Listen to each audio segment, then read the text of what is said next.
So I took a yoga class today, which is, I take yoga. I try and take it almost every week because it's like a chance to refuel my spirit and my heart and my physical capacity. And it was really hard. Today was a really, really hard class, and I was in the middle of the class profusely sweating. It's also a heated yoga class, which it adds to the sweat. I'm like slipping off my mat. I can barely do a downward dog, and I'm like, wow, what the fuck? Like, I'm pretty decent at yoga.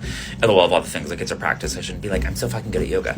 But I was like, why is today so much harder than any other day when I've done yoga before? And in that moment, I was like, oh, you could be doing the exact same thing, but I came into the room as a different version of self because it's a new day, and I'm not the same person I was last week, and it was a different day, different circumstances, different teacher.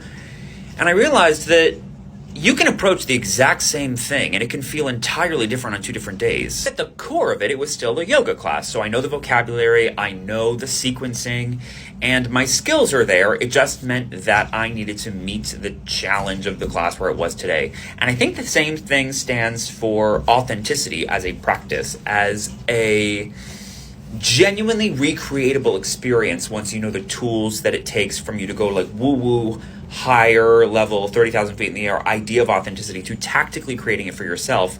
It's a practice, and some days it's easier to access than others. However, if you know the way that you can walk on the balance beam of authenticity before you tip over into performativity or tip this way into sort of a smaller than honest version of self, there's no real reason to read into why one day it's harder than the other, because you're a different person. You're just sort of meeting yourself where you're at that day and accepting the challenge for what it is and saying, okay, cool, I'm going to persist anyway. I'm going to be despite the difficulty. I'm going to access myself as honestly and truthfully as I can in this moment, even though it doesn't feel like it always does on other days.